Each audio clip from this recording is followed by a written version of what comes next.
Welcome, fellow citizens, near and far. Today we're going to be talking about the citizen story paradigm shift, and I'm very excited to get started on this topic. Thank you for joining us for today's live panel discussion, where we'll be talking about the citizen story paradigm shift. Now that is based a lot around this here book, Citizens, Why the Key to Fixing Everything is All of Us, by John Alexander and Ariane Conrad. It's a wonderful text. I recommend it very, very highly to anybody who wants to figure out some inspiration to move better within their world in an interdependent way. We have a lot of kind of different topics to talk about tonight. I'm going to be joined by some wonderful guests. This story talks about how our relationship with existence and community and society at large basically breaks out over two stories currently and the need to transition to a third. It started with the subject story, which is pretty easy to tell you. That's the kings and the peasants and that sort of deal. One person rules over because they are ordained and, they are paid taxes and levied and they are the ones in command. Everyone bows to them. Then came the consumer story, which is the current iteration that we are in right now, which basically told you that you do have power, buying power. And then now where we are at with this culmination of the story is that you get told up to 3,000 times a day, you're a consumer. And that's all you really are. So that does actually make quite a difference in the way that we think about our world and go about our abilities to connect with people and our agency to move throughout. So from that, John Alexander posits that we need a new story, a citizen story. And basically it's one of interdependence, where we find our ways to solve problems together without the necessity of a big government or big conglomerate sort of overreach. In this book, he talks a lot about people doing the thing, actually portraying the citizen story in real time. So I highly, highly, highly recommend it if you want some inspiration. If you're spinning your wheels about wanting to help bring about some sort of change in your community, this book is an excellent place to start. Yeah, absolutely. But yeah, thank you for joining us. Just to preface, Tony may or may not show up a little bit later. He ran into some things in Ohio he's got to attend to. But we're going to have a really great conversation anyway. I'm really looking forward to, talking about taking our power into our own hands. I know that, Terra Lynn, you do a lot with banging the drum specifically against, the seizure of property specifically, which I think is a really fascinating element to kind of dive into when it comes to bridging a new agency into a citizen story type deal. And Jesse, I'm really excited to have you join us again as we connected over the citizens kind of story and stuff, and have you bring in some of that good information you've been finding about those 300 companies that are doing things differently. So thank you both for being here. I'm going to go ahead and just open it up to just opening remarks. Terra Lynn, why don't we go ahead and start with you, and we'll just work clockwise. Yeah. Hi, everyone. It's so good to see you. Hi, Jason. I saw your nice comment in the thread there, so just wanted to give you a shout out. For those that don't know me, my name's Terra Lynn. I go by Real Wicked Witch of the West on social media after my community dubbed me a Wicked Witch for standing up for my property rights. Very long story short, I didn't want to share my property with the public after it became untenable. And when I decided not to share, they got the government to sue me to take my property and force me to share. And so I got in this very public legal battle. It actually went global for about 2 years. It was a pretty big deal on the news. And thanks to social media and getting loud and banging the drum on the injustice that I was going through, I was able to reach a very fair settlement deal with the government. And I was able to go after the people who put me in a pretty bad situation with my house. And then now I help other people do the same, which sounds silly because I'm not a lawyer. I don't have any sort of law degree whatsoever, or even knowledge of government structures and politics. But through social media and being able to mobilize people around a cause, which I have been shown I can effectively do time and time again, we can change lives. We can get people to, get the government to back off. We can do all kinds of things really when we come together and bang the drum, which is really just getting so loud that you can't be ignored. So that's what I do. It cause good trouble on social media. I love that. I love that. And you've helped out in a lot of different areas, like places that are close to you and places that are like across the country. And so it's just phenomenal to see you kind of like stand up for others that are kind of being pushed around by the big guy in the same way. Jesse, again, thank you for joining us. I know that these later evenings are a little difficult, so I really appreciate you sitting with us. Yeah, thank you for sitting with my fuzzy brain at this time of evening. It's Jess, by the way. Jess, yeah. Is my real, I go by j.Friday everywhere online. It's j.Friday or Jess, all work. Jess, right. And right. my mission in life is to take community wealth and well-being economies mainstream and make them the new normal. And nice to meet you, Terra, and you're a massive part of that. And say there's movers and shakers in the world that are actively doing like this paradigm shift without really knowing what it is. The last time that I covered this, which was episode 3 in season 1, was took citizens who were doing exactly that. I had a journalist, I had Tiffany was in here, and we all talked about how like they just do the thing. Like they see a problem that needs fixing, and sometimes it's gathering a team to solve that solution, and sometimes it's just being loud about it to attract attention can sometimes bring people's focus to the matter. And like I think when it comes to all of these different companies like Free Water and like the Denver co-op group, Red and like Hen all now these is the new block. Red Hen now. Red Hen. Right on, right on. But yeah, so like all of these movements are doing their things. They found their problem. They're working towards their solution. Lawrence from Farm Fresh 24/7 is another prime example of this kind of thing. I think that the biggest issue is that nobody really knows about it. That like everybody, is kind of in their own bubble, their own survival mode, knows the grind and just trying to get through it and make sure that they have enough, because we're all asking the individual question of what's good for me.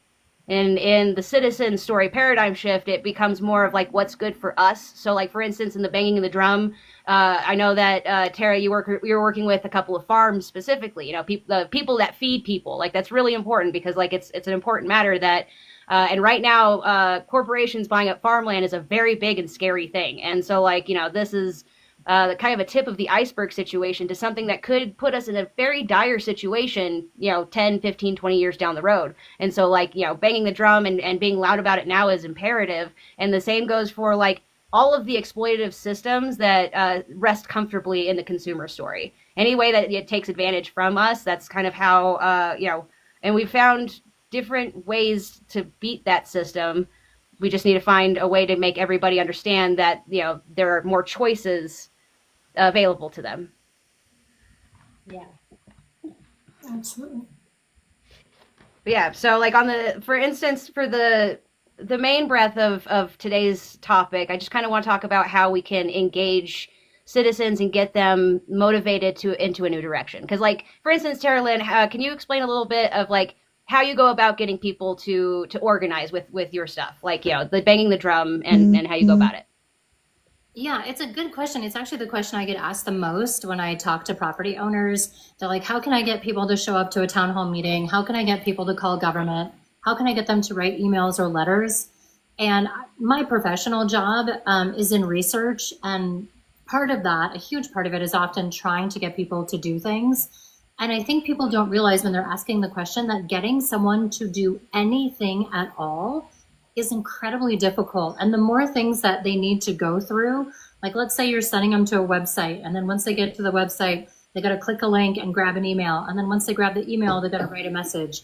You are losing people every step of the way with every single thing that you're asking them to do. So the first thing I really look for is ways to make it easy for them. And when I say easy, I'm not talking about actions, because you got to get them to care before they take an action. So I try and take very complex issues, usually within the realm of property law, 99% of the time. I'm not a lawyer, but I can kind of get into a situation at this point and really dilute it down to kind of its core components and make it easy for people to see the injustice without having to worry about the different statutes and the legal arguments and where it's at in the process. Nobody cares about that stuff. If you can boil it down to this is wrong, this is why it's wrong, and you can make it so absolutely transparent on where the injustice is. I start with that first, because you got to get people to care. And whether I'm doing it intentionally or unintentionally, I often get people pretty riled up. And so that anger, right? Anger and rage are very useful emotions. It creates energy. And so when people are angry and upset, that's when I try and grab them to say, go right here or email me. And then I'll email them back the template of what they need to say. If I'm trying to get them to send an email, I'll include all the email addresses. So all they have to do is copy and paste. I'll do all the work for them. And that has proven very effective. But before you can get them to do anything, you have to get them to care. And that's, I think, the thing that people really struggle with is diluting it down to something that everyone universally can grasp and understand and relate to. So Absolutely. that's the answer. That's a great answer. Absolutely. And I will say that, on the whole, when it comes to U.S. citizens, like it's been proven, like with polling and all this other stuff, that we agree more than we don't. Like we're talking like 80 something % here, that like core ideas we agree on. We just want to live free, the ideas of the American dream and all that kind of stuff. We just want a good bill of goods, like a good, all that. And unfortunately, it is the remaining, say, 12% or so that gets us into these division lines and yelling at each other and not working together towards like a common cause and goal.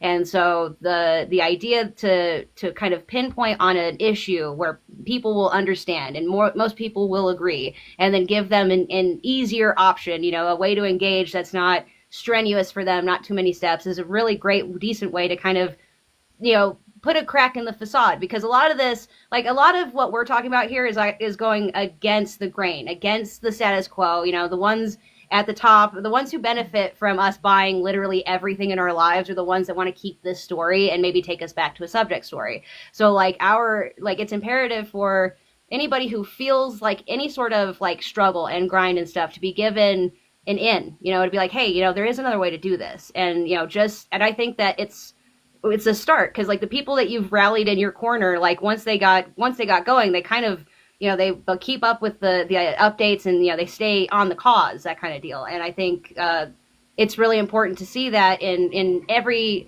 industry we do, because like whether it's property rights or with Lawrence's success with Farm Fresh, he's gotten his area a real community going with the idea of making different plots of land for people to grow, and like extending out education so more people know how to bake and make and those kinds of deals, and like really lifting the community as a whole is a completely different, like there's elements that plug into the status quo system, but it is something different. And then like take that and extrapolate, there's hundreds of different things that this can be applied to, whether it be shelter, whether it be the way we transport ourselves, whether it be, water, food, and like all of our basic necessities, and then all the way up to like third spaces and the way that we communicate and exist in society. Like all of this can be done differently, but unfortunately, a lot of the programming of the status quo indicates that we are told through advertisements and what have you that our only power is consumerism, and that's the way it's got to be. That's the only thing that we've come so far to be. And so like the graduation into a new story starts with people being able to see it, being able to and care about it, want it, that sort of deal. So starting from there, speaking about these kinds of things, I think is really important. I know that J.Friday, we go back and forth about, wanting a media machine, something that, is flooding the zone and combating the negativity that is being fed to us. So in that regard, I know that it's an ongoing thing, and you have, a YouTube and several places where you're kind of plugged in to try and be a voice for that. I wonder what kind of help you could utilize. If you want to just take a few minutes to talk about like maybe a wants list of like, creators or something, just give us a little bit of a vision from you. Oh, I wasn't expecting, this wasn't on the list of questions. Sorry. I did go a little bit off. But like, just all right. It's a long list because we are working on creating a cultural shift. And I think something that I can offer a value here that sort of dovetails off what Terra Lynn was saying. I mean, the effectiveness there is in the storytelling. And we can see that in the consumer story with Steve Jobs and Apple. So right now we're working on a commercial that's a subversion of the 1997 Think Different ad. Do y'all remember that? Yes. Right. That still like inspires people and brings them to tears today. And that's because for those who aren't familiar in marketing, shit marketing sells the product itself, right? Slightly better marketing sells the features of the product. But really, really good marketing tells you a story, it sells you a story of a transformation because everybody is looking for a state change from where they are to where they want to be. And so when you control the cultural mythos, you control everything. And so what made Apple take off and have so much control? What caused people to be so inspired by apples that they laid down flowers outside of billionaire stores when he died is because Steve Jobs' ability to storytell. It's an inspiring story, that consumer story, if you don't know the mechanics of it. Because Apple wasn't selling phones. Apple was selling an identity. A lifestyle. Yeah, definitely. A whole world, and belonging and culture. Absolutely did culture. If you look at science, culture science, that's where we've. I cannot wait to share with you the groundbreaking developments in culture science, where we're going to help tip the scales in the other direction. Because what I found, unlike Terra Lynn, who you must be a natural storyteller, which is an incredible, absolutely incredible asset, because I look around and I find people with incredible solutions to humanity's problems up, right, down, left, and center that just do not grok the storytelling part of it. And without that, you can have the best product in the entire world.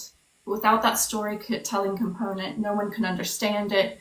No one can embrace it. No one can take those first steps toward it without that clarity and that vision. So, so I love that. The culture science. I'm working with some of the folks from Help Bank on that subversive commercials. So whereas that original one, it highlighted the great leaders in history, this version is going to highlight the people who actually made the change and did the on the ground work. And it really is. If you look at it, it's all those small actions that actually mattered and actually counted. That person who got up there and gave the speech was one tiny component of it. So absolutely. But it's the component that helps others relate to what the situation is, what like the story is. Basically, it's that key of like a bridge to connection, and like, and it's an important keystone. Yeah, it's a keystone. That's right. It is because like in small little bubbles all over the world, things are going differently. People like are solving problems. In the book, he highlights the government of Taiwan. He highlights a couple citizens that did things in Kenya and in London and things like that with varying degrees of aptitude and like building teams and taking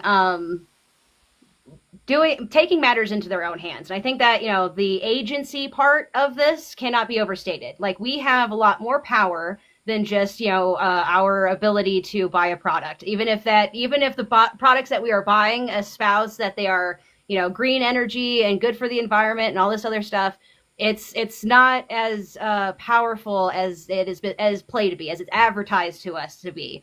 And so one of the biggest kind of gaps I think we have to bridge is kind of crunching the old mentality, like that our power is our buying power, and like trying to inspire the fact that we have agency outside of the dollar, which is kind of hard in this society that we're kind of enclosed in. It's really hard to be like, because at the end of the day, money can solve problems, and so with that fact known by pretty much all, to try and position this in a different way becomes kind of like hard to imagine. There's a lot of the population who can imagine the end of the world before the end of capitalism. So like that is, and it's just the story has been so far ingrained. So I think that when it comes to engaging the citizens in new ways to show them the ways around the system, free water, especially their idea of like advertising on the bottle, so that way the consumer gets it for free. It's the advertisers that are paying for it. Like, that's a unique way to kind of flip the script on it. And so finding avenues to basically make anybody in the population feel like they are making a better choice, a wiser choice, and like, engaging in the system in a more agency driven way. And in the book, he talks about how GovZero basically instituted in Taiwan, they instituted a forum kind of thing where everybody had the ability to like chip in and account, have their own ideas heard. And like, it was a real like uniform, everybody had a say kind of deal, real equal kind of place. And because of that, from there they extrapolated being able to take ideas, run with them, and add to them. And everybody who put into that process felt like they played a role. And I think that right there, the playing of a piece of the puzzle of solving the solution, is a great way to like inspire and influence people. Just they have to feel passionate, they have to care about it first. So we kind of wind back to the same space of like, how do you make a person care? Yeah, and then sustain the caring. And those are incredibly difficult things to do. I struggle with the sustaining of it all the time, especially in today's world where like every minute, I mean, Aaron Parnas is a perfect example, right? Breaking news, like, oh my gosh. Yeah. Something every minute. But I really appreciate, Tripp, how you touched on like getting out of non-monetary ways of driving influence. Yes, we have power through our dollars and where we put them. But with what I do, which is, banging the drum and helping individuals all over America keep their property by getting momentum on social media and creating public pressure, we have to operate outside of the monetary system because the government has endless money. They have endless time. It's your money. It's your tax dollars, right? But they have endless pools of it. And when we fight them, we cannot fight them in areas where they are strong. Raising money for lawyers, that's helpful so people can fight. But at the end of the day, we have to think of different ways of creating public pressure and sustaining public pressure in order to enact change. And the government's getting smart to it. When I first started doing this, I mean, it was like they would get spooked within the first, show of like 400 people at a town hall when they're maybe used to 3. They would get spooked and right away we would see the tables turn. Now they've gotten more sophisticated, of course, and they're kind of waiting it out because in some cases, property owners have lost that momentum and they've not been able to get it back.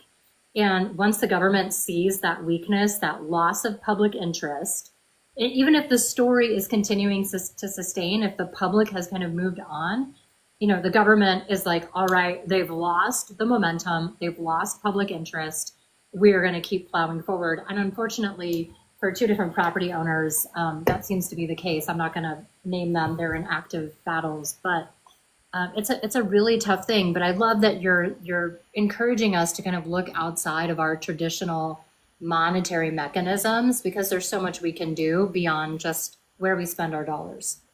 Absolutely. And like, I'm not to discount the idea of at least acknowledging where your dollars are spent, because if you change that, that is also like against, if you stop spending at the big box stores, the ones that are available in every state and every city, and I get how difficult that can be, especially when it comes to like in some areas, it's the only one available. I understand. But like any chance that we can, if it's making bread and selling it out of our truck and that kind of thing, and the people around us, and like there's ways to spend differently, and then there's also ways to use our time, our energy, our skill set in ways that can bring about differences and changes in the world without necessarily needing to be paid. So like for instance, we discussed a couple weeks ago about the idea of a time bank, where like say there's an accountant, a carpenter, and like all these different kinds of people that say I will put my time, my energy, my services in this time bank.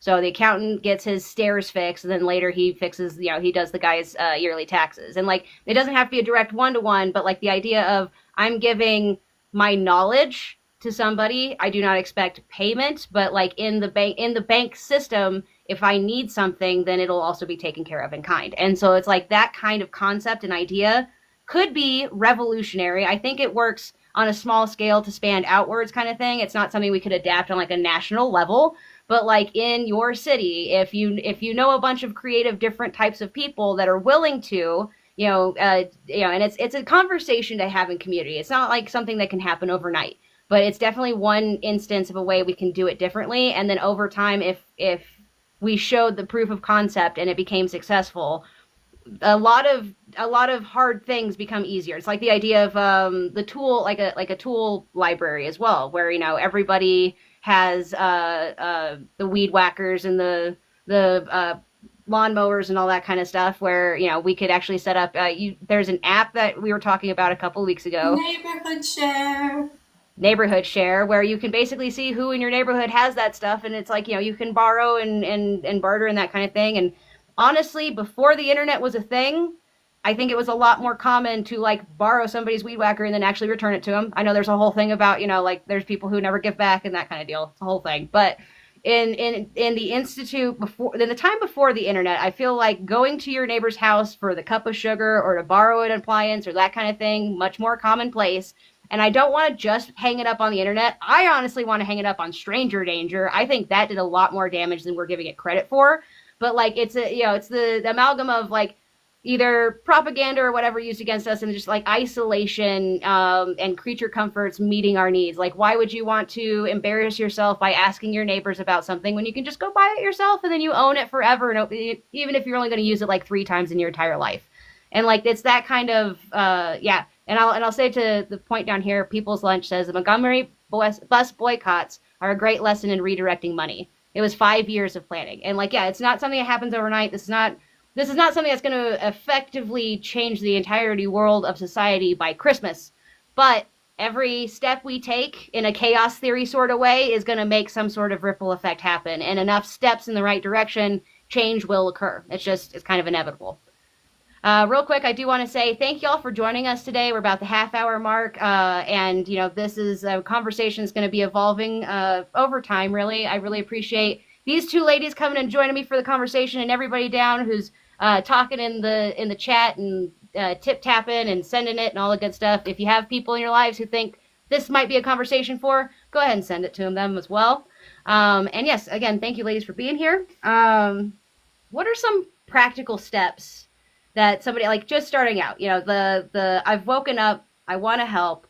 What are some practical steps that somebody would start with? Like in a broader sense, like Tara Lynn, once your ordeal was done and the first person to get a hold of you to kind of help with the similar thing, like how did that feel? How did that go for you? Yeah, it was interesting. I was really lucky the first case that I got involved with. It was the Moses Rose in Texas. Some people might know of that. It was an eminent domain case. And right away when I got on the phone with him, I always try to figure out like what's going on from the property owner's perspective. And then the most important question I have is, what do you want? Do you want to keep your land? Do you want a check? And this individual wanted a check. He was older. He said, they can take it, but like I need to be able to retire and I want what it's worth plus enough so that me and my family don't have to worry. This was going to be like our legacy. And he wanted a couple other things too. I said, okay, we can do that. Who are we up against? And figuring out kind of who I don't want to get flagged. I don't want to flag your lives, so I'll be careful. But like, you need somebody to go after. And he was able to say that. And then the next thing was really collaborating to say, are you on TikTok? You're not on TikTok? You got to make a profile. I need somewhere to send people. So he did make a profile. He was also on other platforms. So I kind of do like a bit of information gathering to figure out what's going on, what they want, and what we have at our disposal to kind of bang the drum. I will never get involved in a case if the property owner does not do their own social media as well, because it's so much work as it is. I'm not going to be the only one talking to it. So he was willing to kind of go there with me, and it was very collaborative. We got a result right away with him. That one did not last long at all. And so it was very encouraging, not only for me, but for my followers, because my social media platform is very different from, I think, most platforms, where it's like participatory. It's like, this is a choose our own journey. We have side quests all the time. And people that get involved, I'm like, you can be part of changing someone's life, and not in a hokey way. Like we have, I think we kind of take the cheese out of advocacy. It's like we're going after mayors, we're going after politicians, and we're slinging mud, with facts and truth, and we have a lot of fun, and so people get very involved. And that initial win, when you ask how it was so encouraging. And because we had that very first win, I think not only for myself, but for everyone else, it's like, who are we helping next? It was galvanizing, yeah. It was so galvanizing. And I think about something you said to me a while ago, Tripp. I actually think about it all the time. I still haven't done anything with it, but you called me out on some BS because I said, oh, you got to celebrate your successes. You got to celebrate your wins. And I believe in that wholeheartedly. And you were like, you don't really do that.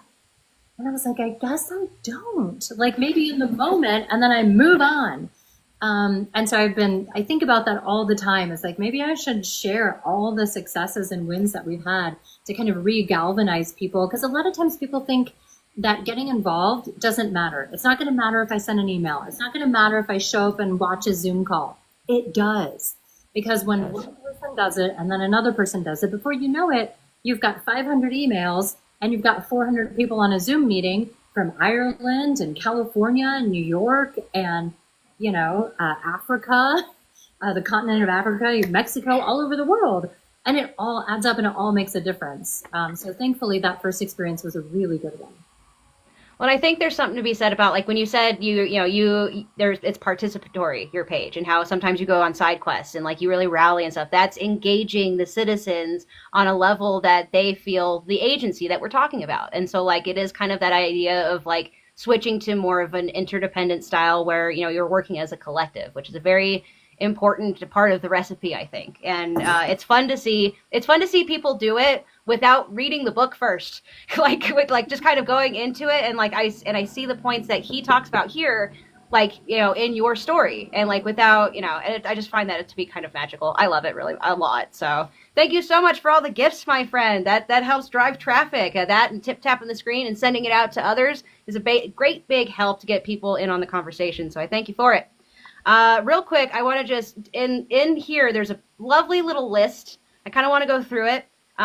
We're talking about 3 different stories here. The subject story, which once was, that's like kings and peasants. The consumer story, which is, and the citizen story, which needs to be. And so in that idea, the subject story was a dependent one, whereas right now we are independent. That's that, we're all asking the question, what's best for me, instead of what's best for we. And then in the citizen story, that's where it turns to what's best for us, as a collective, one interdependent story. And there's I'm not going to go through all of them, but the list is very inspiring in and of itself. I do want to say one of my favorites is in the subject story, we obeyed. In the consumer story, we demand. But in the citizen story, we will participate. And I think that's one of my favorite iterations of that list because it's inspiring to me. So I did want to share that with y'all. Again, it's Citizens, Why the Key to Fixing Everything is All of Us by John Alexander. And there's many different texts to this. This isn't like an end all be all. There's a lot of books that will point you in different directions towards inspiring stuff. This is the subject of today's because it's just so cohesive to part of what I call the overarching conversation, which is what this panel series has been about. We talked about, all things divestment with the well-being economy. Last week, we talked about sustainability and solutions. Next week, we're tackling building bridges across communities. So just, becoming a better, more cohesive community altogether. And then on the last week of July, we're covering media literacy and critical thinking. So just ideas that kind of all plug into this big overarching kind of conversation. Back to the idea of practical steps. One of my favorite things is do what you can with what you have where you are. And it can be as simple as that. I like to tell people, what have you done for work for the last decade? Break that down into an actual skill set, not just, cash handling or whatever, what have you, but what are the tools that you are applying on the daily? And then think about constructive, creative ways to apply those tools in a different subset about something that you're passionate about, whether it be climate or food or, housing or what have you. There's so many ways to plug into needed, because everybody plays a part. That is, hands down, the most important thing. Everybody has a part to play. So how are we feeling so far, ladies? Feeling good. I wanted to comment real quick on the topic of passion. And Jay, I know you were trying to get in, so I didn't mean to cut you off. But Just a thought for the audience here. So many people, I think, struggle with like what they're passionate about because you think maybe some people think that where your passion lies is something that makes you thrive or makes you very happy. And sometimes that's hard for people to find, especially in today's world. So I want to encourage folks, passion can also be where you are absolutely irate, angry, and pissed off. It exists there as well. So if you can't figure out what's making you thrive and what gives you butterflies and rainbows when you think about it, go the opposite end of the scale and find what really pisses you off and then apply those tools like Tripp was saying. We all have skills and just apply them in those areas instead. And for a lot of people, it's really easy to hone in on what makes me mad more than what makes me happy. Absolutely, absolutely. Some people will live easier for spite. I don't understand that myself, but whatever gets you there, right? Go ahead, Jay. Do you know, to add to that, do you know the story about the man whose wife was ill, but there was a mountain between where they were, their village, and the hospital? And he couldn't get her over the mountain in time, and she died. Because this mountain is in the way. Nobody had ever carved a path or made a tunnel that made it easy to go to. And so the man dedicated the rest of his life to carving a tunnel through the mountain. So nobody else's wife ever has to go through that. And that's a pain point that can definitely, like, imagine, like, grief is so much tied up with anger. Absolutely. So something beautiful can actually grow, and there's so many examples of this across culture. People build movements and businesses because something happened that they never, ever, ever wanted to see anyone else go through again. And so we can use our pain for good, for sure. And it absolutely emotions. It absolutely can be a powerful motivator. Yeah, like, I know that in my space, especially on my main channel, I talk about, the hopeful hippie, cyber philosophy type stuff. And like, really, it makes it feel sometimes like it's just going to be, sunshine and rainbows all the way throughout. And like, I understand that like everybody's motivated differently. It's one of the things like I truly understand that we all think differently. Nobody thinks the same. It's part of the beauty of life. But one of the things that always catches me is that there are people that are willing to exploit others and that kind of deal. And it's like that boggles my mind. But like people who are wanting to engage in a new system need their own way to go about it, need their own path forward. It's not one size fits all, check boxes off of this checklist and then you're good to go. It's find the steps that, you're willing to take, whether it be, out of spite or out of joy or, grief or whatever is the catalyst that moves you forward. Real quick, I do want to, so one of the reasons why I keep messing Jess up is because I also have a Jessie that comes up on the panels, and so I do apologize about that. But she says, Liz from Future Infinite said, make your living solving a problem that makes you mad. Save what you love for yourself. And I think that is absolutely brilliant. The truer words, I don't think have been spoken. So thank you for sharing them with us.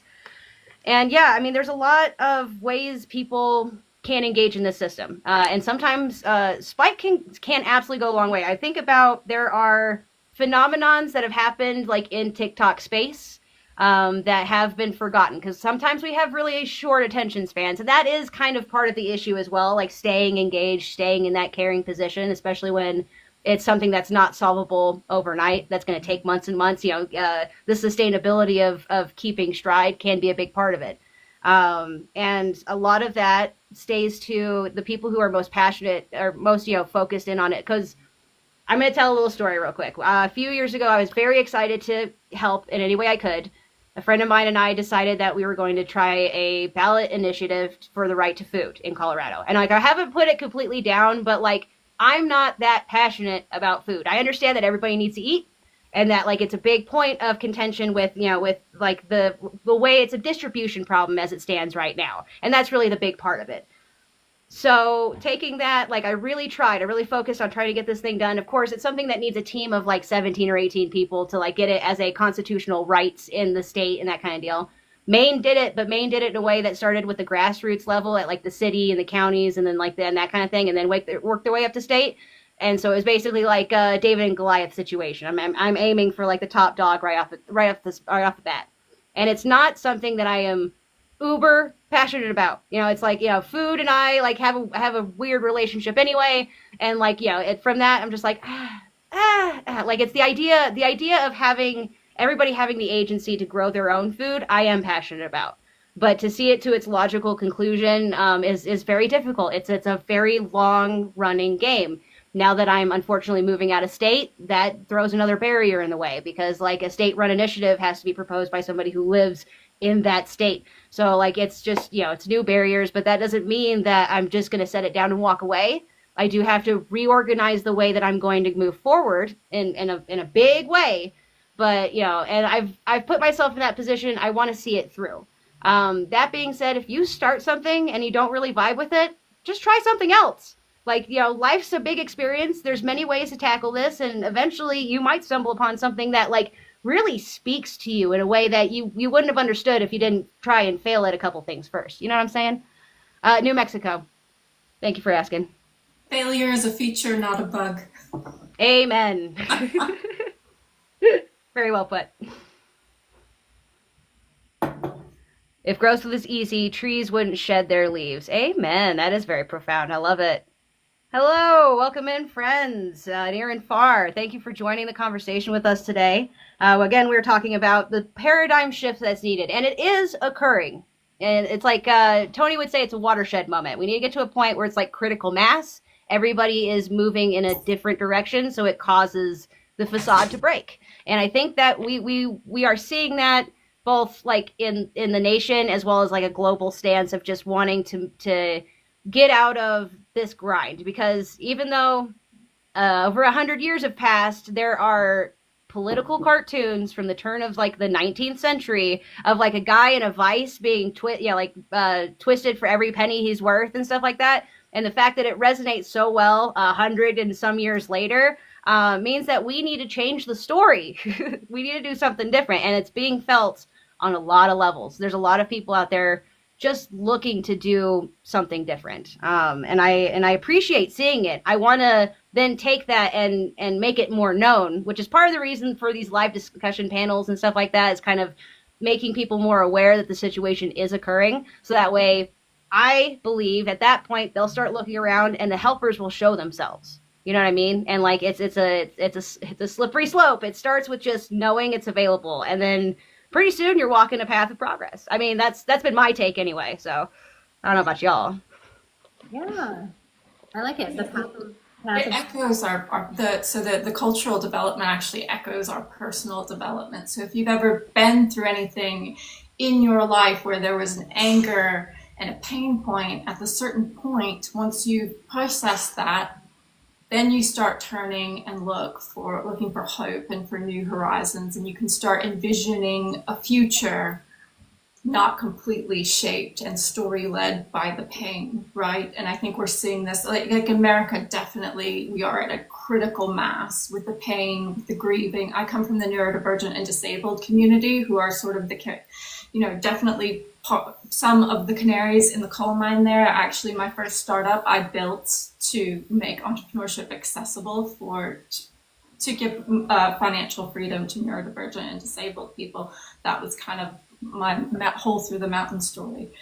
But someone in that community at some point said, and I can't remember what it was now to attribute to that, is that we have had this story of grief for so long. It's time to transition to this new story, new hope, and community wealth offers that. It's building something new. It has practical steps that are proven in cities all across the world to rewire wealth and power and completely transform our economies, which are kind of the basis of everything else. So once these stories start, people are so ready to hear them. I get like emotional when people give me comments about, you're giving me hope. Could we be looking at a post-capitalist world economy? And I'm like, yes, I wish you knew about the 300 movements that are more than that, way more than that. The number keeps going up, that are going on. And you can see it in people's emotions that there's a critical mass that are ready for that. And then we can start shifting. And then we've got the entire culture at both ends.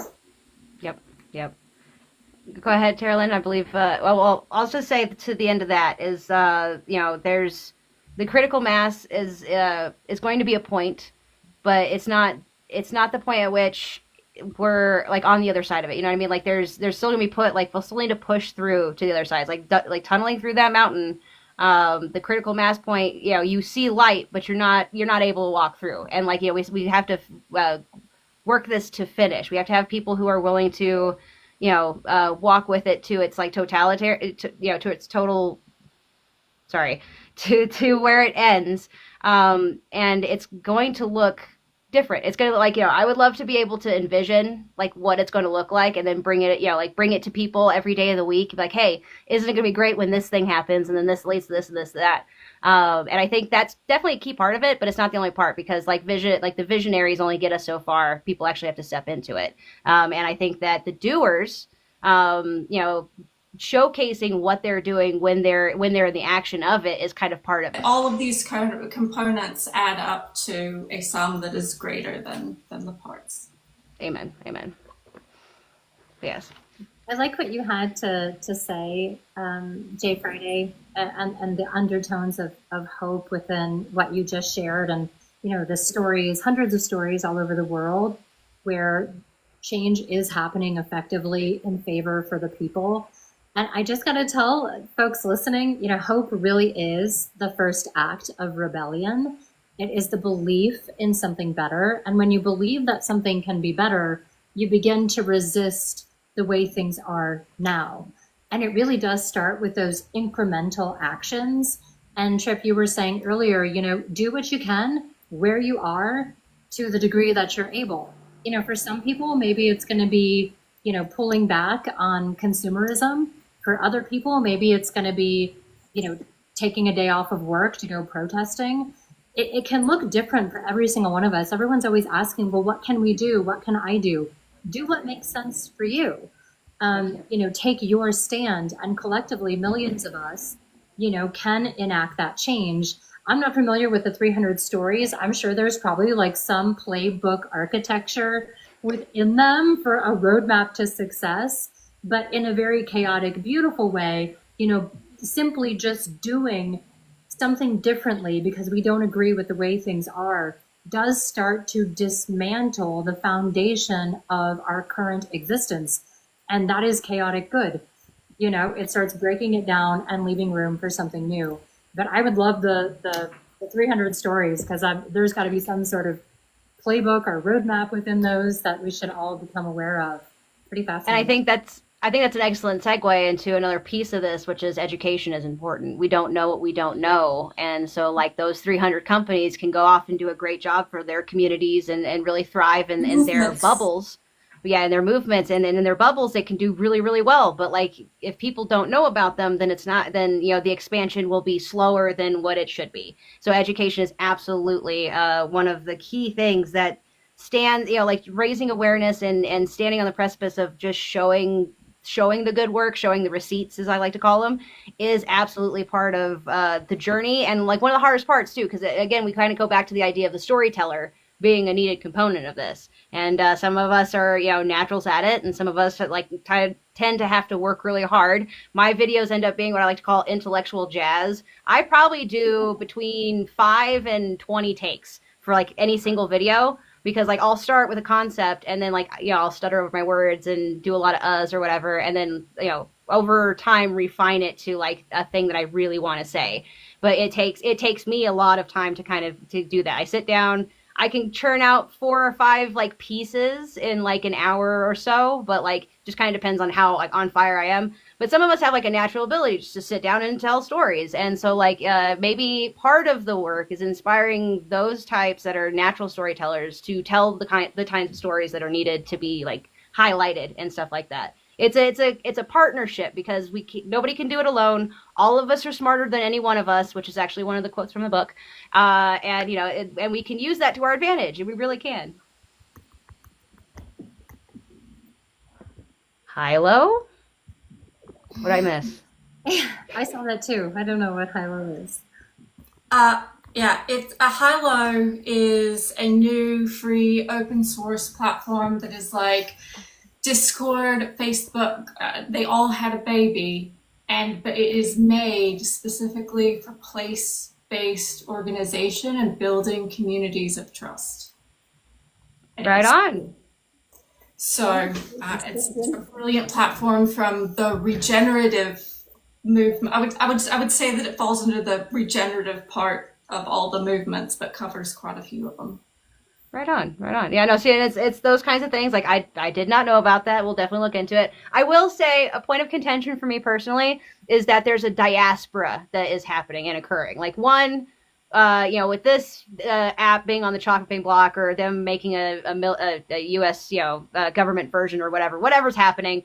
A bunch of people are creating their own versions of their apps and stuff like that. And what we have right now is a bunch of different spaces, and in some spaces people know what's going on. In other spaces it's purely a propaganda machine. In some spaces, to be honest, we can debate which ones, but the idea, my idea of like a golden age of internet is like one feed, you know what I mean? And like everyone gets really kind of like iffy about it, because they're like, who's controlling the narrative behind the one feed? I'm like, okay, I get that, but if we just had like one town square where like all ideas could be shared, and it wasn't like, I have to download this app. Because, like, I mean, just personally, I have Discord and Instagram and, like, all of these different spaces to be on, partially because of the work that we're doing in this space where we're trying to bring about the paradigm shift, but also because, like, my new life's work requires me to market myself. And so, like, I need to be in all those spaces.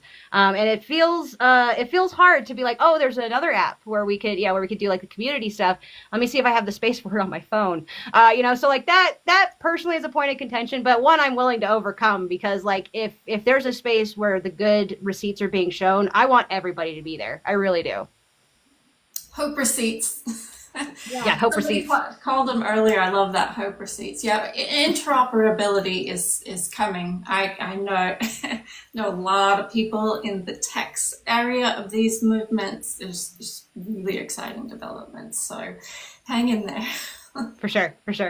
I'm sure at some point it'll reach a crit. Like, it'll be like there'll be too many places, so a lot of them will die off, and then like there's going to be this in waves. And like I've been a citizen of the internet for over 20 something years. It's old enough to drink. My internet persona is old enough to drink, for sure. And like in that time, I've seen a lot of advancements, a lot of cultural advancements as well. Like, our society in real world is completely shaped by our online space. As much as like we'd hate, like we don't want to give it the credit, our real life world has been shaped a lot by the internet. And like that, knowing that is a big part of this battle. Thank you very kindly for the gifts, because like that gets us into a new space where we can kind of have more agency about the whole situation and not be like passively consuming whatever narrative like they're trying to give us, So just an important factor, I think.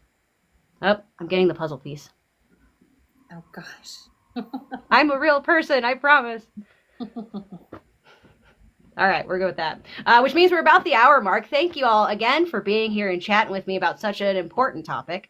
And everybody in the chat as well, thank you for your input, your liking, your sharing. All of that stuff has helped immensely. We hope to inspire people to look at their worlds just a little bit differently, and I hope you're inspired. Let's see, what else have we got to talk about here?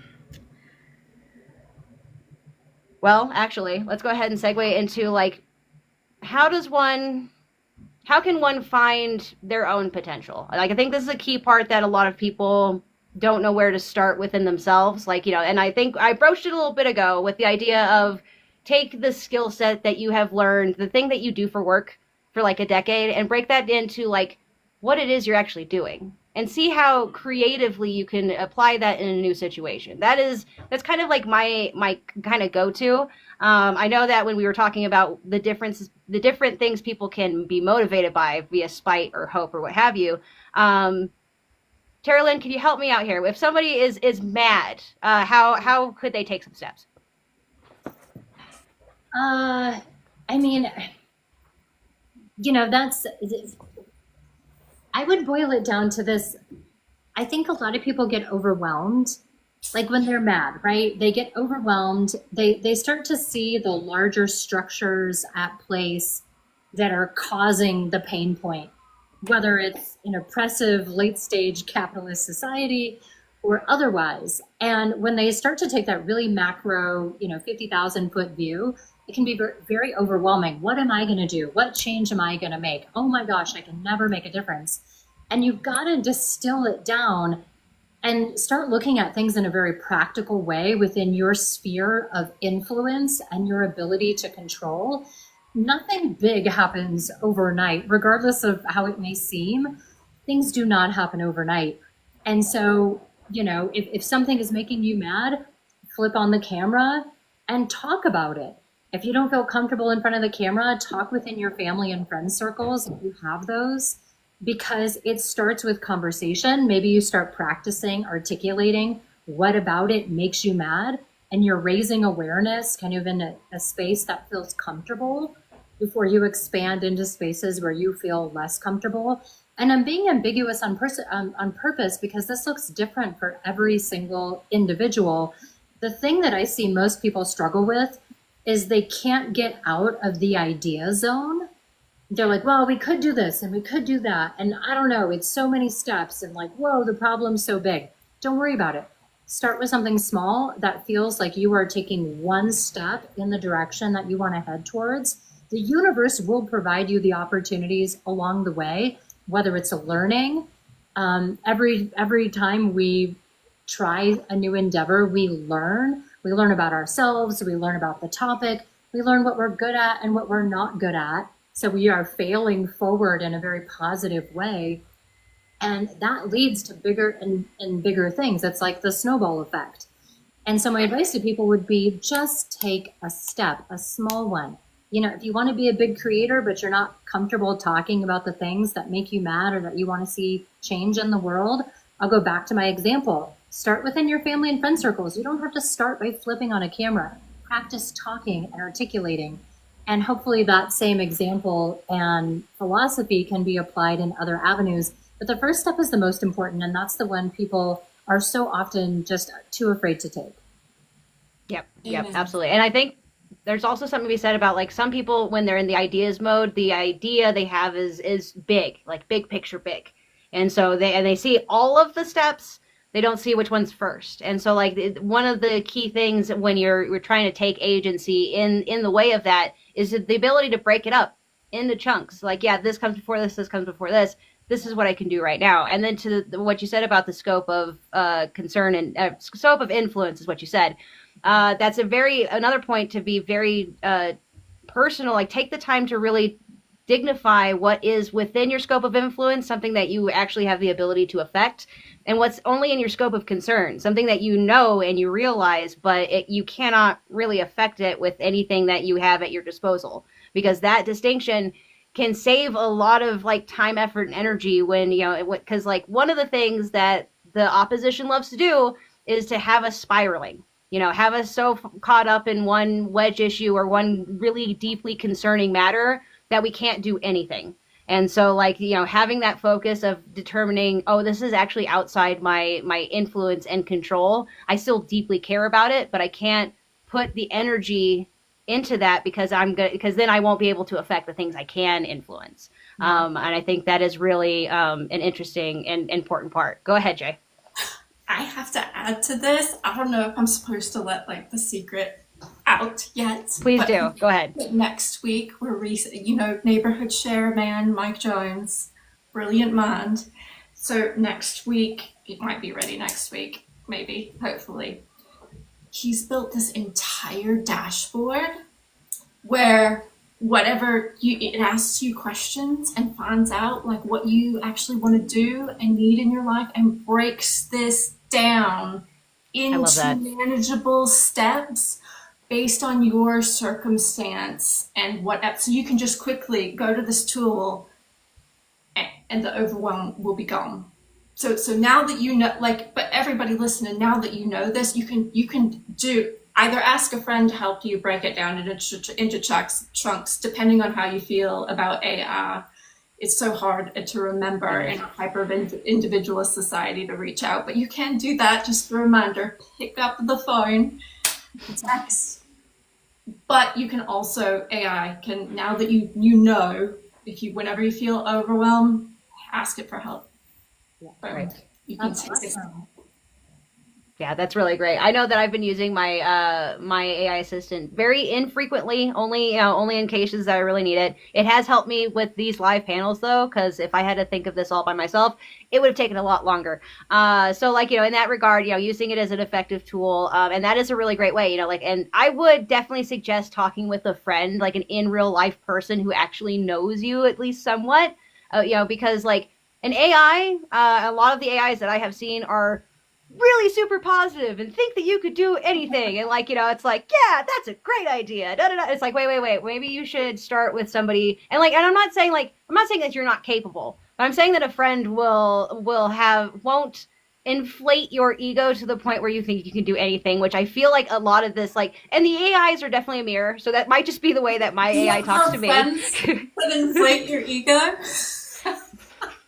Well, I mean, to a reasonable degree, like my friends and I will pump each other up for sure, but it's not like telling me that every single idea I have is absolutely phenomenal. And it feels like, to me, it feels like a narcissist best friend. You know what I mean? It never wants anything about itself, all that kind of stuff. That's where real friendship is a two-way street. I pump up my friends, they pump me up in return. That's it's a give and take sort of thing. It doesn't feel that way with AI, and it feels like it could get somebody into thinking they can do a lot more than what they are able to, which will only end up frustrating them when they fail and fall flat on their face. And so that's why I'm saying take it to real people who at least and I don't know what your relationships with your friends are like. I hope they're good ones. I hope they're really great ones. You know what I mean? I hope everybody has a really great friend situation like that. I know that I've been blessed with some really great people in my life. I have a council of people that I immediately turn to when the roller coaster gets rocky and starts heading down. And I'm grateful to have that kind of space and those kinds of people. And I definitely go to them first. But I think that using an AI in that way could definitely help distill kind of an idea that you have down to actionable steps. I think it'd be of great help. But I'd also say that so are your friends and your family. And if you don't have those, because we are in a loneliness epidemic in this country. And it's not just the men, you guys. And I read a stat today where 1 out of every 4 adults between the age range of 18 to 24 eat every single meal by themselves. So if you don't have family and friends to bounce things off of, and you're right about AI, it's only as sophisticated as the user, so be very cautious. A good way to figure out the steps that you need, if you have a vision or you have an idea, is to work backwards. You got to ask yourself a lot of questions, right? So if you want to host a festival, a never before, done festival that's different and has the music you want and the vibe you want. Okay, well then, what do I need to get there? Well, first, what's the theme of your festival? What's it about? What time of year is the festival? You just start working backwards and asking yourself questions, and those steps will illuminate themselves in a natural order if you can do that work on your own, if you don't have someone to bounce it off of. I love that you bring up a festival idea, because that kind of helps me segue into my own citizens revival deal, which is kind of exactly how I got. I've been thinking about this. Tony and I came up with this idea a year and a half ago. And originally it was a 7-day thing. We were talking permaculture, youth clubs, a repair, right to repair class and those kinds of things. Every day was going to highlight some different education feature and business and local organization and really celebrate the town for what it was. It's supposed to be a week of activities and then a concert at the very end. And then I later added a spiritual service on Sunday, because my idea is to get a bunch of different faith leaders to sit down and talk about the areas where the religions kind of intersect, the golden rule, basically.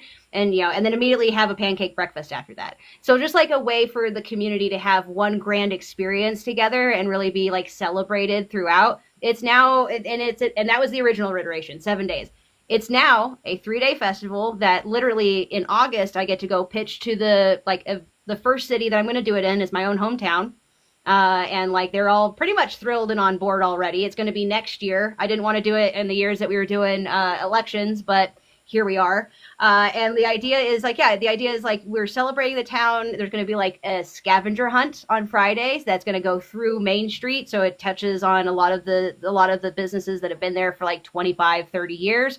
and then like organizations and stuff like that. It'll be a fun way for the families and stuff to engage. Saturday all day concert. Sunday I already talked about. It's a 3-day whole festival that I'm designing, for my, I have this idea in mind to make it travelable so it goes different places, right? But this first proof of concept to me is really, really important.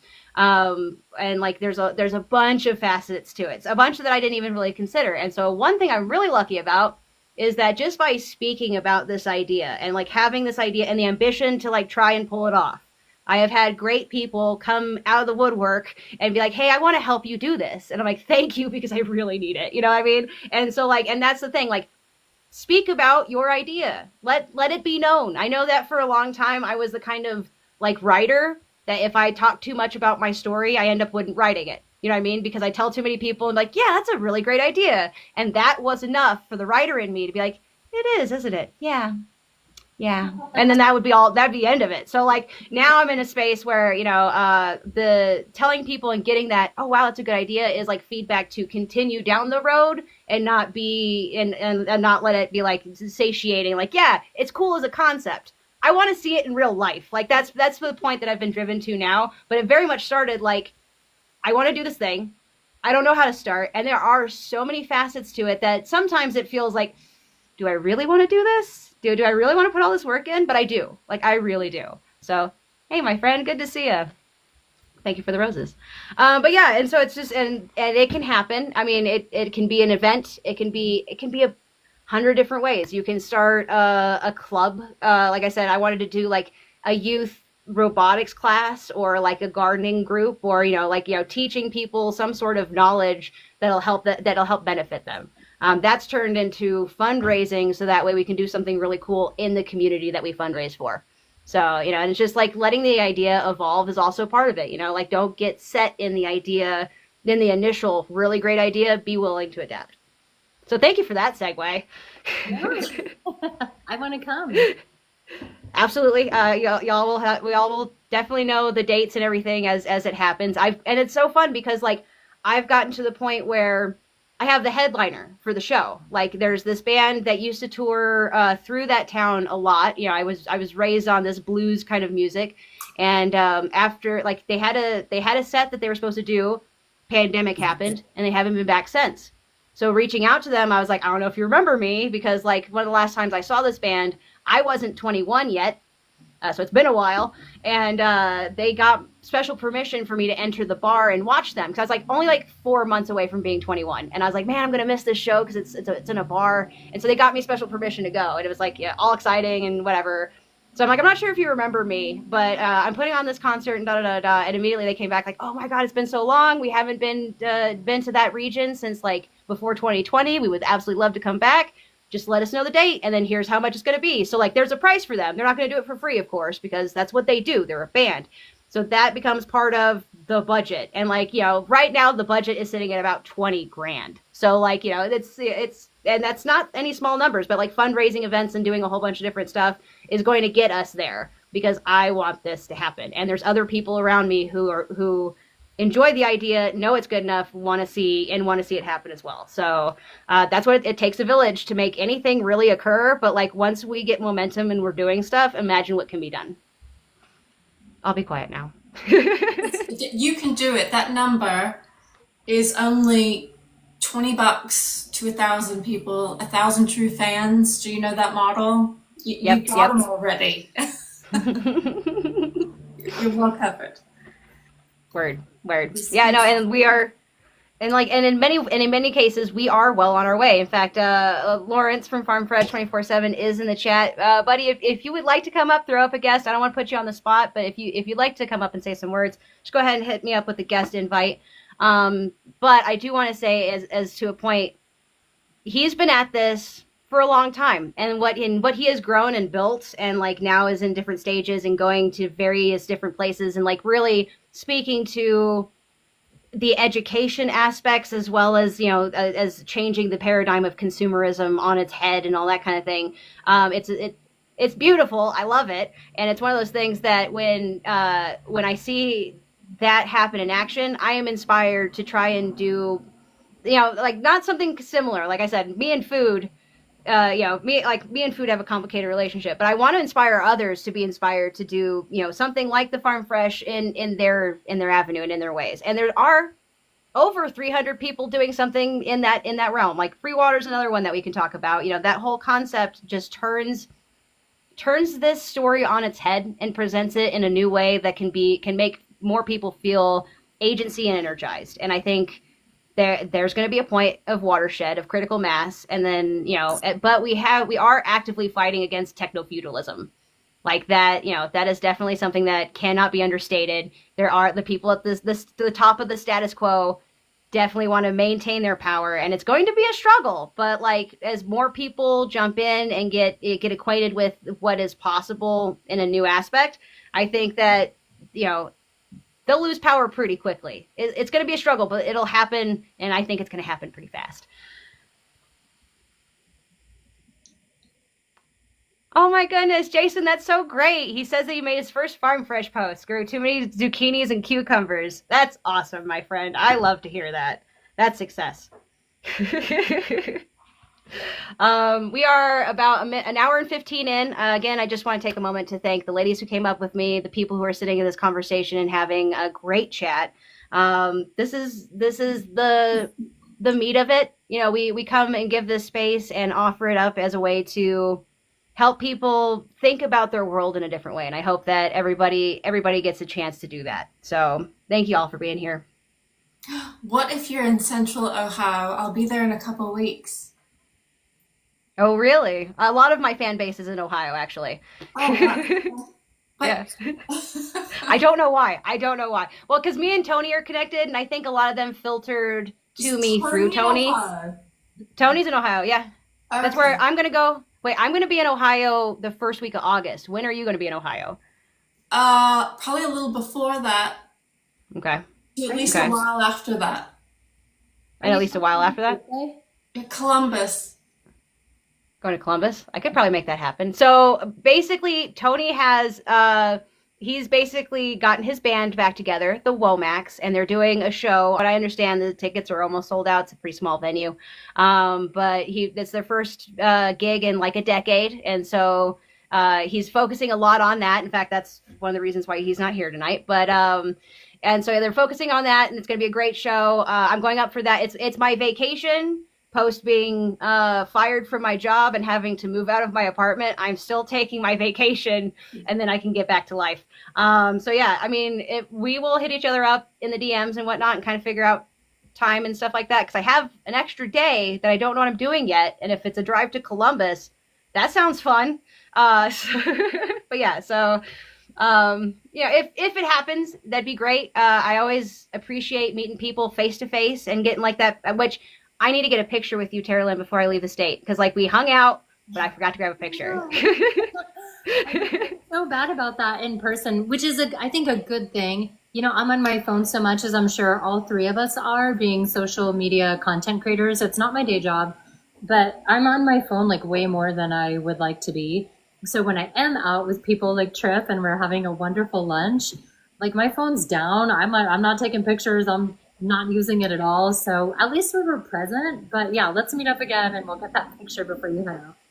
Absolutely. I'm actually, I have a collage, there's a folder in my phone right now of all the people that I've met through TikTok and the picture of them, and it's missing you and a couple of others. But at one point I'm going to do a post about that and be like, this is what we should really be doing with this app, is like meeting these people and then meeting them in real life, because then opportunities abound, man, I'm telling you. So but yeah, I'm not the kind of person to capture. Do y'all know about analog social? No. Yeah, a Harvard founder founded this app where you connect through the app, but then it gives you baby steps to connect in person. So I love that. In that direction all around. I love meeting my internet friends in real life. Do y'all do that all the time? I try to. I mean, there's not very many creators I've found in this space that live around me. Terra Lynn is one of them. There's a couple more that I have. One of them, very small creator on the platform, Cause Marketing by Coach Angela.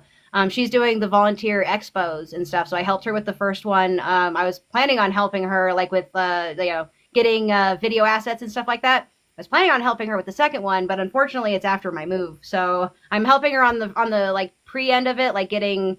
She's working with a couple of different organizations and trying to get some businesses to kind of support the thing, and like a whole bunch of things she's checking off the list. And I am trying to help her where I can, and doing one of the things I did a decade ago for the band I used to manage was like media press releases and stuff like that. So when the time comes and she has all the information, I can set that up and send it out. And so like and she needs a bigger team, to be honest. She does. But like it's one of those things where somebody's inspired to do something, and she's made a pretty good deal of like the first one. And that was really inspiring, and like being able to help her with that, and like it was kind of a feedback loop of sorts. And so it's one of the reasons why it's like, yeah, you want to meet the people who are around you. I've recently found out some of the biggest creators that that I either watch or like that are in my periphery happen to live around us, and I was like, I would have never guessed.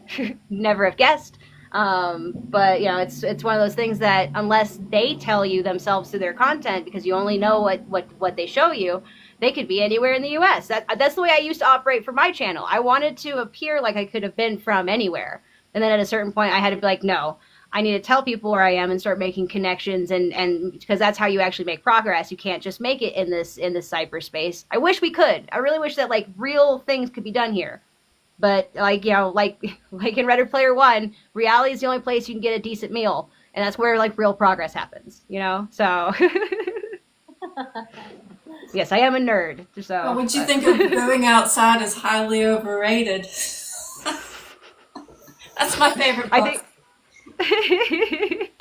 I love it. I mean, it's funny to me because that book is, I don't know, it's wild. But yeah, I just love the concept of people being able to find different, like, if we can connect here and then lead that to actual real world change, like getting out into our neighborhoods. Because like from my years of posting here, I've basically set up that once I go to Ohio, there's a good chance that like I'm going to meet 5 or 6 people that I've talked to for a couple of years, and I am going to get my picture with them as well, just so that way I can add it to the collection and add it to the post. But taking it further, like because we've heard there's long trope of like internet friends, like the people, because like I'll tell you right now, Tony and I feel like siblings in the cause at this point. Like we've shared so much of our lives together from different parts of the world that like we feel like brother and sister, but we've only been in the same room twice. And, like, that does kind of suck. You know what I mean? So, like, that's one of the reasons why I'm so motivated to still take my vacation, because I want that fucking third time. That kind of thing. And it's just, like, and we've connected in such a grand space of, like, philosophy and trying to move forward and the citizen story paradigm shift and all of that, like, it's a force of movement, And I think that we can, unfortunately, the great distance of the United States means, different cultures and different things, and our online communities are spread out and that sort of thing. Whereas, our real life communities, the people whose boots are on the ground, tend to be more important, because like if I fall on direct hard times, yes, I can come here asking for donations or whatever and like try and sell my paintings and, hustle or whatever. But like the people around me can actually, support me with like real food and real, like real things in the real moment. And like that kind of distinction is actually really important to consider, because like I love my online community, but this can only go so far. And, that is different for different people. I know that some people have made, have been able to move from, I know that my friend Wild Mother was able actually to move from West Virginia into Colorado, back to where she used to like be from, based on the support of the following and stuff that she had gathered from her community. So like, it is definitely possible. But, the borrowing a cup of sugar and sending the casserole around thing only really happens in our actual neighborhood. You know what I'm saying? Well, Actually, you were Go ahead. cool. You can. I'll save that story for another time, though. It's kind of heavy. All right. I mean, if you feel so inclined Internet to. communities coming together to rescue each other. Yeah, it happens. I believe it does happen for sure. If you feel so inclined, you can share the story. Probably not. A little Okay, heavy no worries. for tonight's chat, but we'll leave it a mystery till another time about that. Oh, I like that better. All right, Well, we'll leave it a mystery for sure. Tara Lynn, how's your local community? Through all of this, is it just online? Because I'm sorry, I don't follow you enough to know, or is it? Well, I will say that you did recently post a video about your community coming out against somebody who was like being kind of an idiot and crossed the line, and like the community was like, "Oh, hey, no, you don't want to do that. You don't want." So like, it feels like they're healing, is what I'll say. That's what I said in the comment. I feel like they're healing. Yeah, there's probably two ways I'd want to answer the question. There's kind of like, how's my direct community, where I went through this massive land battle, and it was me against the community for a long time. I do think they're finding healing now. It's been a couple years, and so I think everyone's kind of normalizing out. But more broadly with like my followers, because I had so many viral videos early on, even though I don't have a huge following on TikTok, I would get recognized. Like, it was really bizarre. Like, I'd get recognized at the airport, at concerts, at bars in different states. I'd be recognized. And so I got a chance to kind of meet people. And I decided I wanted to, extend like more personal interactions to my followers without putting myself in danger. Some people were like, you should hold like a bestie festival, because I call my followers besties. They're like, hold like a bestie thing. Well, I'll have brunch. And I was like, yeah, that would be fun, until someone crazy shows up who doesn't like me. And so what I've done instead to like create community and create culture, because again, it's a very participatory page. Like, we get into fights with government officials, proverbially. Every holiday, whether people celebrate Christmas or not, there's, kind of that end of year special magical time. And we do a holiday card exchange. And it's on Facebook. I don't do it on TikTok. So you have to follow me on Facebook to be a part of it. But I just send out a call, and I'm like, if anyone wants to be a part of it, DM me your address and I will send you mine. It's just a PO box. And the first year we had like 300 cards that came into my house. I sent out about the same. And then last year we did it for our second year in a row. And I think I did almost 350 cards. So about the same amount. It's a huge endeavor. It takes me, a month and a half to kind of get through. And then I will get holiday cards like all the way through February. People will be like, I got busy, but here it is.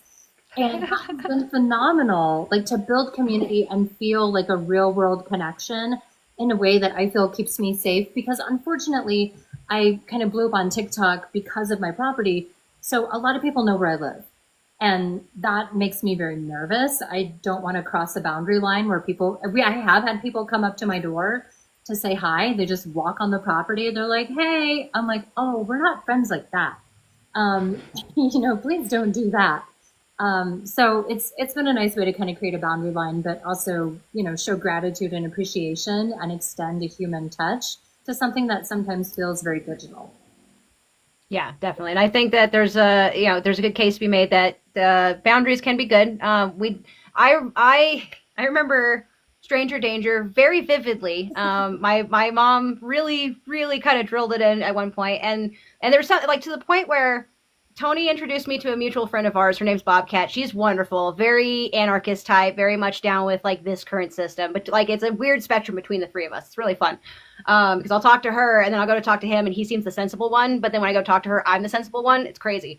But I love her. I really do. But when like he was like, yeah, you guys live in the same city. I'm like, dude, shut up. Like, what are you doing? I don't know this person.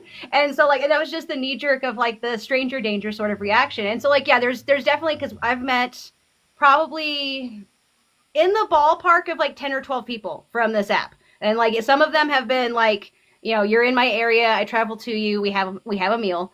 Some of them have been like, they are actually from a different state and I happen to be in that state, or they happen to come here on a visit, and like I get just like a chance meeting with them. And like, but there's a bit of discernment, there's a conversation that's had back and forth about, and it's not, like I as much as I love my community here, my space is my space. Like, I would never invite somebody into my home. Of course, I live in a shoebox apartment. There's a bunch of reasons why I wouldn't invite somebody into my home as it stands right now. It's not a place for company, as it were. It's kind of a dojo of sorts. It's my space. And that can, but like meeting people in in what settings that we feel most comfortable is definitely a piece of it. We can't really put ourselves too far out of our comfort zone, like to varying degrees. I'm not going to say never go outside your comfort zone, because then you don't grow, you don't learn, and that sort of deal. But you can't put yourself in a precarious situation. Like some discernment is needed. But I do often say that on the whole, most people are good, and the bad actors out there, unfortunately, they are the reason why discussions like man versus bear are had. So it's not what's the word I'm looking for?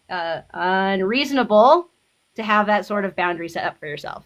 But I'm glad that you guys found a way. And like, again, engaging them in like Christmas cards and things like that is a real way to get a sort of active, participatory, a little bit more agency, and like, and then also have that kind of personal touch. I appreciate that. And it's fun that you use a totally different platform to do so too. Yeah, TikTok is just a little bit wild. I'm sure both of you have noticed this, but like I don't even look at the analytics anymore. I honestly don't care.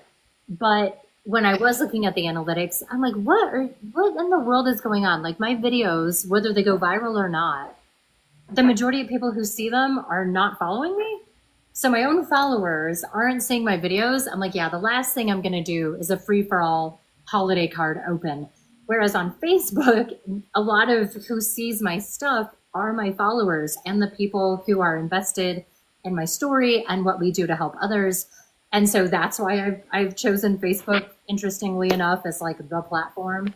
But yeah, it's really nice. People all over the world, we exchange cards with I have cards from South Africa, and I'm like, I don't even know if people are following me from South Africa. It works for me. That's so cool. Yeah.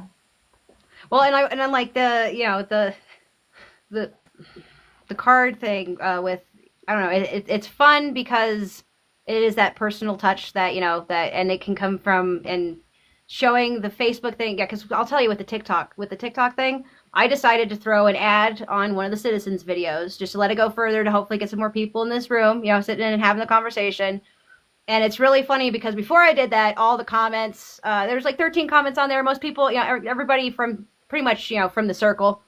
And then like let it go out. Now, after this, y'all should go look at the comments of that, because letting it go just to the wild sides of TikTok have made kind of a mess of it. I was laughing at it because like there's people, saying that this is just Marxist, blah, blah, blah, and like all kinds of things. I'm like, that is so low resolution. Like, and it's because I pushed it out on an ad. And see, like, that's just it. Like, People's Lunch was inspired by some of these live panels last season. And, even though they are a small account, they've decided to do stuff in person in the real community. And I appreciate all of the words of encouragement that People's Lunch gives us, because they are sort of, in a way, kind of proof of concept. I have inspired somebody else outside of myself to, like, do something. And, like, knowing that, I now think chaos theory. Every step I take is going to have some sort of ripple effect. Like, butterfly flaps its wings and a tsunami happens halfway across the world. That, but in a positive way. That's how I operate now. Every step I take is going to have some sort of, yeah. That's true. Do y'all know Karen O'Brien? She wrote, "You matter more than you think." That rings a really foggy bell. But why don't you go ahead and tell us something about it? She worked on the IPBS transformative change assessment, by the way, which is cool. I just need to share the story soon, maybe on one of the upcoming newsletters, because it's kind of at the complex level in terms of systems theory, but it's gotten the people that have adopted it. It's about rapid, non-linear, transformative change, and that's the butterfly effect. That's you matter more than you think, because that is on a systems theory level absolutely true. And some actions are more higher leveraged than others, and definitely having the social influence that we have developed is one of the highest leverage places of power, essentially, you have to make those changes ripple out. Absolutely. Great point for sure. And like, no, like the chaos theory thing is kind of more recent. I know that today's video that I posted on my main account was about how life is 10% what happens to you, 90% how you react to it. And then like yes, that kind of pairs really well with yesterday's video about how like we'll never see all of the fruit that bears from the seeds that we plant, which is kind of, you know, in that kind of idea of like waves are made from every action you take. And like, you know, positive, negative, indifferent, what have you, just every action you take causes something to occur in the world. And with that knowledge, what choices are you going to make? You know what I mean? Like everybody gets that position.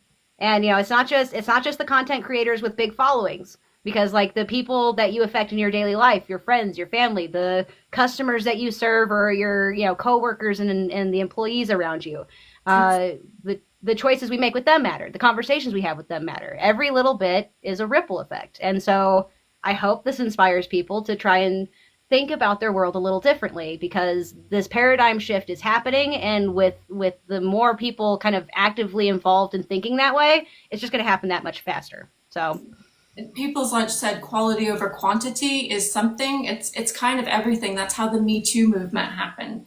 It happened way before the actresses or the celebrities started talking about it. It was because of people reaching out in their local networks, intentionally taking that 5 minutes to pick up the phone, to do the things that Terra and are talking about, doing it kind of in a wave. Yep. And then when it comes to quality over quantity, and vice versa, there's also the concept of flooding the zone. The idea that, you know, these receipts being shown, you know, it's like the idea of somebody marketing themselves, getting their art or their business or anything out there. One of the toughest things to do is kind of talk about yourself over and over and over again. You feel like, you know, you're a broken record, and like, you know, it's a pain point for a lot of people. It's a lot of reasons why a lot of small businesses don't succeed. But the idea is, if you've got something to showcase, like Lawrence, again, Farm Fresh 24/7 is a good example of this, because he does post regularly about the stuff that he's doing. Is it eye-catching, super entertaining content?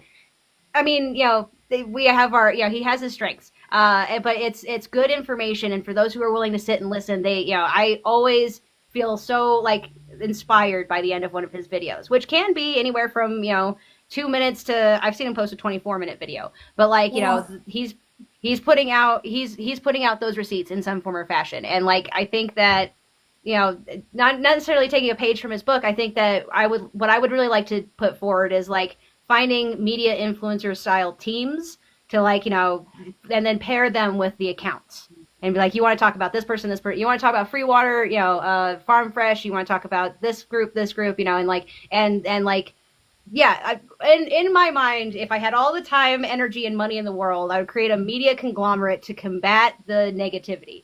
And it would be like, you know, we would pair, like, you know, storytellers with people doing really great ideas, and like we would just put out a plethora of content, as much as we possibly could, because then we'd have, you know, something to counteract the negative, you know, the ones that get you only in anger and fear. Aw, hi, puppers. Working on it. Right? Yeah, we're working on it for sure. And like, yeah, this isn't gonna be over by Christmas, and we're inspiring more people every day. I think it could happen. I just think that there's multiple ways forward, of course. I think it will. People's Lunch said, while there are larger creators that inspire, the smaller ones have made huge impacts on me. And that's what matters, right? The people you actually have a relationship with. You probably have some sort of relationship with those smaller creators. I know creators I took had the courage to DM. Now we're lifelong friends. Even though I thought they have a big following, they'll never talk to me. Not true. Not everybody's ordinary folks. Word. I mean, like that kind of happened with Tony. I did so there's this video I did that I did two videos. One that was like very middle of the road stance, and then the other one I kind of like picked a side, like picked my usual side. And like when I was watching them back to back, it felt like a fork in the road. It literally felt like I can make a choice, and then there's different paths on this choice. And I went with the one that was more middle of the road. It was a tag of his, and then like he wanted to do a live session, but I was under 1,000 people at that time. I was like at 805 or something like that. And I was like, I can't go live with you. Now people with over 200 can go live, which I'm not bitter. Like, I did the thing, but whatever. But so I was like, I need to get to 1,000. So like him and a few other creators helped push me up over 1,000 so that way I could get there. But yeah, it was pure. And like I had stitched a whole bunch of people and been like, hey, a conversation would be great. only a few of them, and he's not the only one. A few of them also returned the volley, and like we're lifelong mutuals and things like that. And I'm very grateful for that because yeah, they are, because at the end of the day, most of the big creators that you know are just regular people, and sometimes it's hard to bridge that connection, especially if they have that 99 plus notifications at the bottom of their thing, like constantly or whatever, which I mean, it's a cool thing. It is a cool thing, right? But it's hard to kind of see through the noise of that because TikTok likes to send you all kinds of notifications. Every repost that you've done, every time somebody else likes it, and it's just like, it's a lot of noise. And so reaching out through, maybe it takes multiple spaces, but do it, because at the other end of that is just another person, and like that connection could mean something. I know that I actually did get one of my favorite things I can say is that I actually connected with John Alexander on Instagram and sent him the first episode that we talked about this last year, as just to be like a way like, hey man, you are making ripple effects. I have been heavily inspired. Here's proof. And so like, and there we are, and there we go. And further on, 5 years from now, who knows where we'll be? I know that he's currently like on the list to be interviewed for the traveling podcast when that gets set up in a year or two. I've got a lot of plate spinning. Okay, so we're at about the last 20-minute mark. I think we're going to go ahead and start working towards last words, just kind of thinking about the concept that we've talked overall. I've had a lovely time. This has been a great conversation. And I just kind of want to take a minute to kind of wax poetically about the idea, the concept itself, because where we stand right now, something's got to change. We've got to have a new story to tell. I think we have to give the citizens more agency. I think that's really the way forward.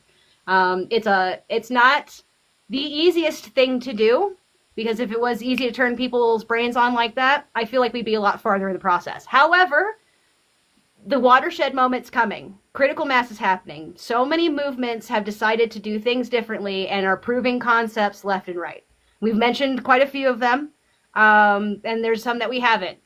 j.Friday says there's over 300 and growing, and she would know. She's been looking for them for years. And so taking that sort of energy, that sort of, like the collective unconscious is absolutely boiling with the fact that something needs to change. And the people who are satisfied with this current story that want to either continue it or take us back to subject story can't be trusted. Like, they really can't. And we have a lot more of people on the other side. Like, this is not necessarily a class warfare thing, but it kind of is. There's a lot more of us than there are of them. And so with that and the ability to get creative and try new avenues, the world has so much possibilities. The future is so bright that, that we can make or break it if we just try. And I think that's really, find a space where you care, do what you can with what you have, and just try something different.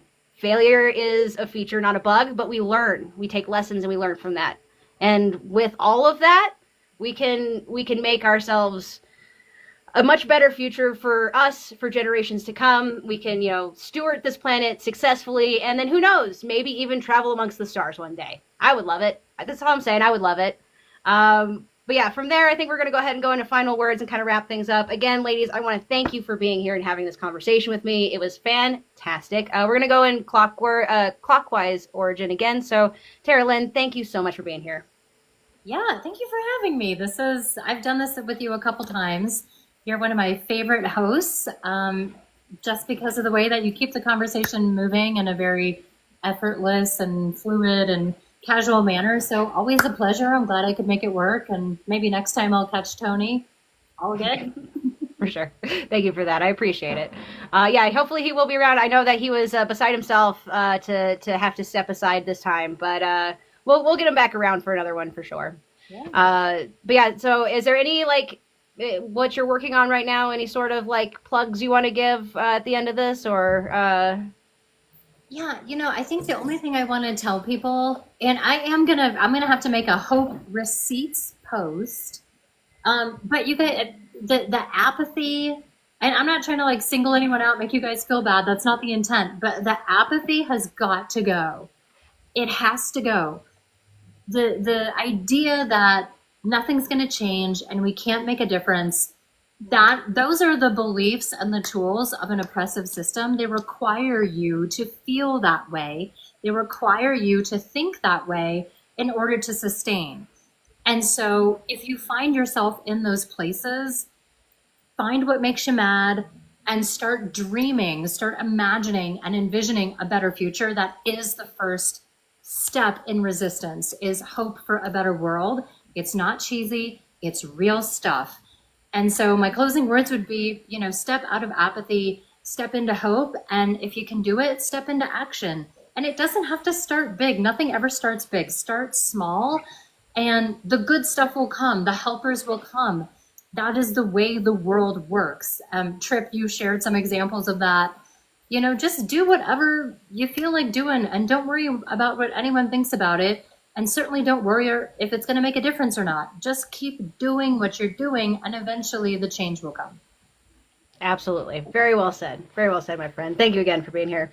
j.Friday, I really appreciate all of the work that you are doing, both with the media platforms and whatnot, and just showing up and hollering to people that it's actually worthy of change. I also want to say thank you for getting me involved in the actual group, the Citizens Collective. I really do appreciate that. I'm in the Discord now.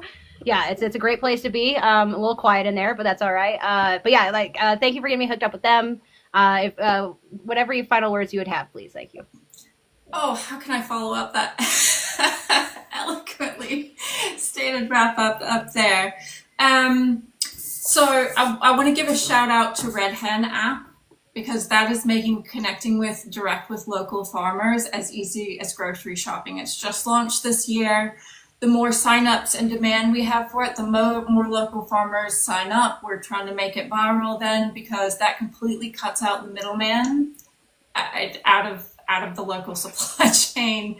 It cuts out so much of supermarket shopping. So that is an amazing part of the paradigm shift. So I want to give them a shout out. And I just want to, something that stuck with me when I started, and I didn't know what action to take, or I just had an idea or dream. It is something that stuck with me was what Simon Sinek said. He said that the greatest skill he ever learned was how to ask for and receive help.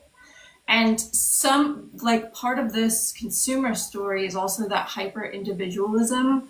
And it was so ingrained in me to not ask for help with anything and try to go it alone. So I'm just putting a gentle reminder out there that it's not what you know, even, it's who you know and can ask. And every connection, you don't even have to, if your community's not big, just someone you appreciate, DM them and send them some appreciation for whatever they do in your life, or in a real person, text them.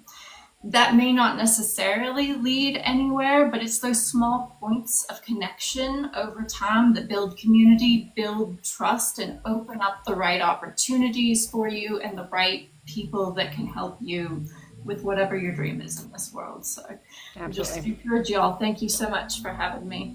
Absolutely. Invite me on again. Wonderful to meet you, Terra Lynn. Yeah, same. Right on. Yeah, no, I say thank y'all so much, because these conversations, I really want to approach this from as many different perspectives as possible, which is one of the reasons why in the first season there was 5 or 6 guests and then myself, and I'm trying to do something a little bit more smaller round table to really kind of get the points across. But I want to say to you ladies, the point at which entering this conversation, because it is so big and amalgamous, the fact that you are willing to show up in good faith with me means a lot. And I think on that note, I'm going to go ahead and say goodbye. Thank you for being here one more time. Thank you for having us. Such a pleasure. Absolutely. And with that, another conversation has been had. Honestly, I could not have seen that going any better. I thank you both for being here, and I thank the audience members for showing up and sending me 14,000 likes. That is very much appreciated. All the people who sent it to friends, I love you. I definitely do. Thank you so much for showing that this conversation matters. I hope that people are inspired to think about their worlds a little bit differently, to think about where they are with what they have and what they might be able to do. Thank you all so much for the kudos, really. The citizens' paradigm shift. I just want to say, as we have said in the live, it's happening. It's happening in places all over the place.